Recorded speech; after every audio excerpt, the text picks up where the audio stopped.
Assalamualaikum warahmatullahi wabarakatuh. Nama saya Lariswari dari kelas 11 IPS 2. Saya akan menjelaskan tentang kerjasama ekonomi internasional.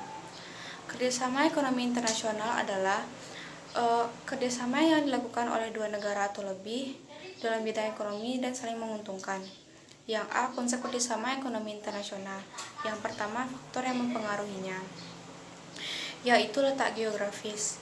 Seperti Indonesia yang secara geografis berdekatan dengan Brunei, Malaysia, Thailand, dan negara-negara di sekitarnya, maka kondisi ini akan mempermudah terjalinnya kerjasama antar negara-negara ini. Contohnya seperti ASEAN. Berikutnya kondisi iklim, kesuburan tanah, dan sumber daya alam. Setiap negara memiliki kondisi iklim, kesuburan tanah, dan sumber daya alam yang berbeda-beda.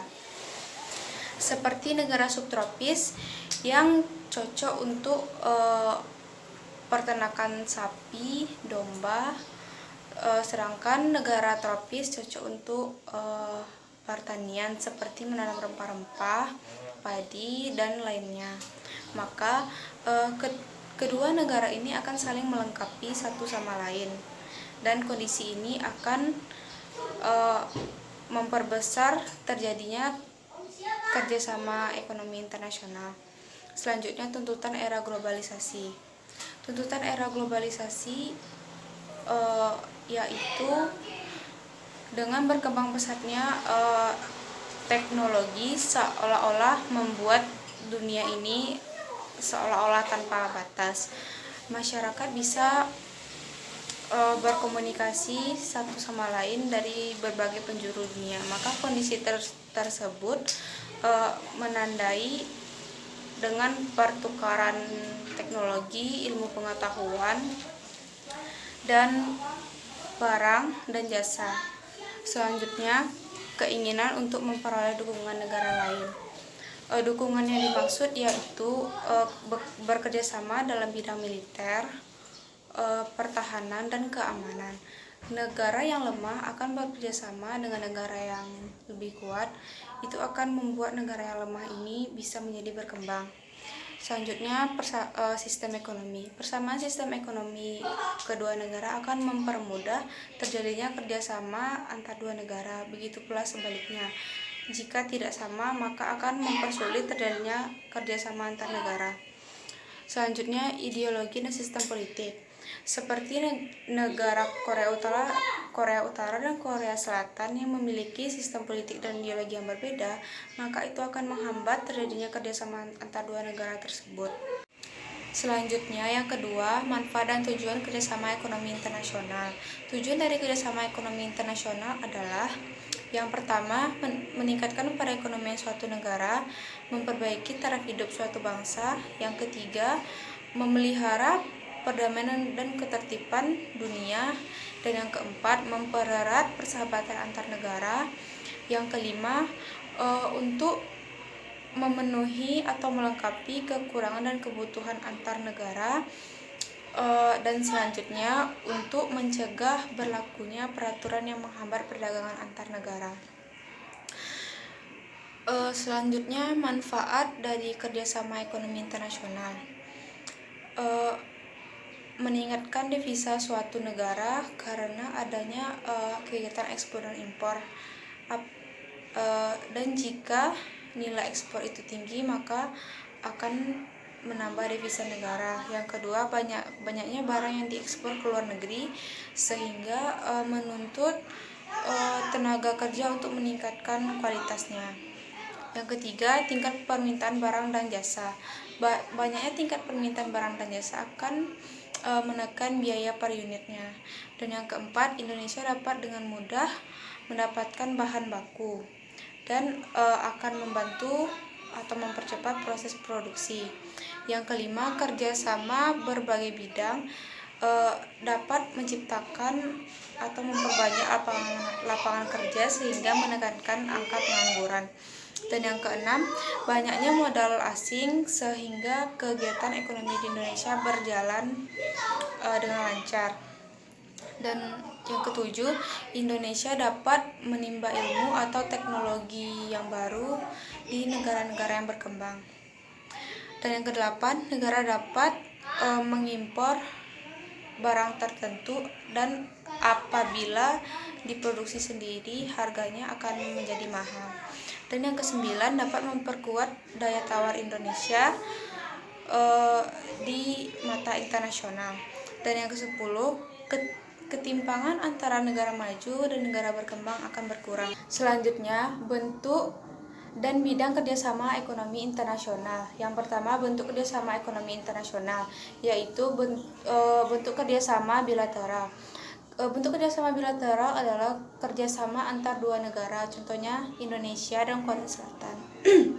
Selanjutnya, bentuk kerjasama regional, yaitu kerjasama beberapa negara dalam satu kawasan, contohnya ASEAN. Dan selanjutnya, kerjasama antarregional, yaitu kerjasama antara dua atau lebih lembaga ekonomi regional, contohnya Uni Eropa dan ASEAN. Selanjutnya, kerjasama multilateral, yaitu kerjasama beberapa negara tanpa dibatasi oleh wilayah tertentu, contohnya WTO.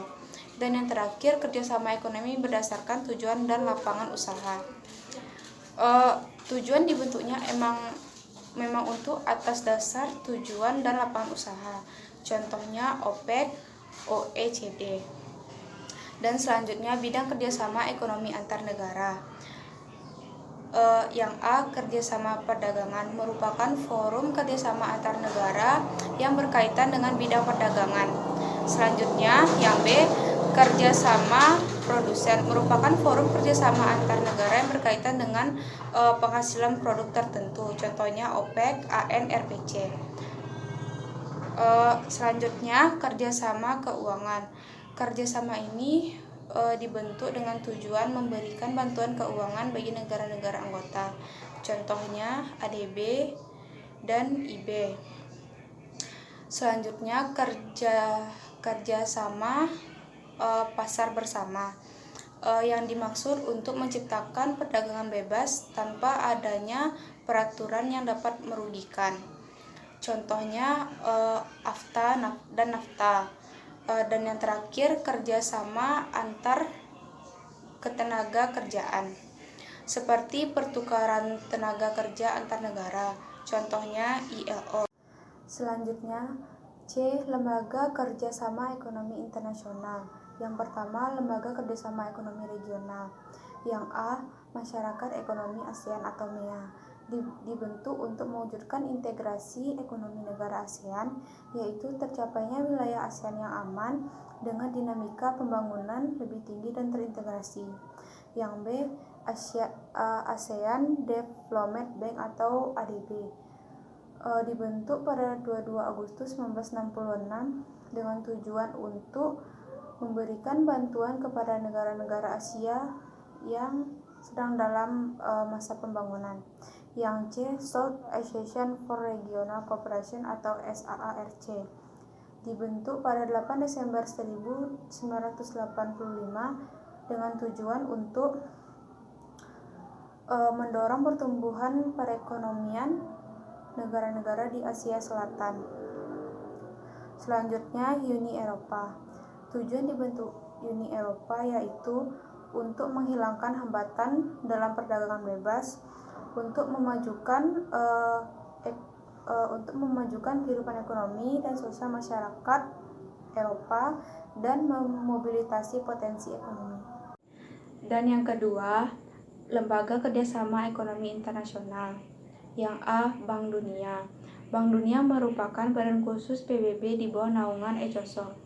Dan untuk mencapai tujuannya, Bank Dunia dibantu oleh beberapa lembaga berikut. Yang pertama, IBRD, berdiri pada 27 Desember 1945 dengan tujuan memperbaiki dan membangun negara anggota dengan cara menanamkan modal produktif dan memelihara neraca pembayaran dan meningkatkan perdagangan antar negara. Dan yang kedua, IDA, berdiri pada 15 September 1960 dengan tugas menyelesaikan masalah pembangunan dan kemajuan di negara berkembang. Dan yang ketiga, IFC, berdiri pada tahun 1956 dengan tujuan untuk membiayai kegiatan pemodal swasta, membantu perusahaan swasta mengalokasikan dana di pasar uang dunia, dan menyediakan bantuan teknik dan analisis bagi dunia usaha swasta dan pemerintah. Dan yang keempat, MIGA.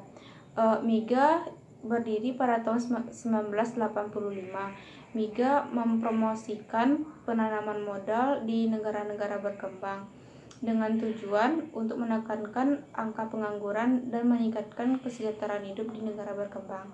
Dan yang kelima, ICSID berdiri pada tahun 1966 dengan tugas untuk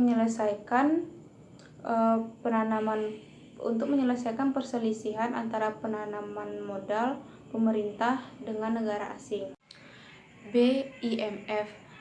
IMF memiliki tujuan untuk mengatur pembayaran internasional akibat perang. Selanjutnya, IDB berdiri pada 24 Juli 1945 yang bertujuan untuk meningkatkan kualitas hidup sosial ekonomi negara anggota dan masyarakat muslim di negara bukan anggota berdasarkan prinsip Islam. Dan yang terakhir, UNIDO berdiri pada 24 Juli 1967 yang menangani masalah pembangunan industri di negara berkembang dan fokus pada upaya mengatasi kemiskinan melalui industri UMKM. Sekian penjelasan dari saya. Apabila ada kesalahan mohon dimaafkan. Assalamualaikum warahmatullahi wabarakatuh.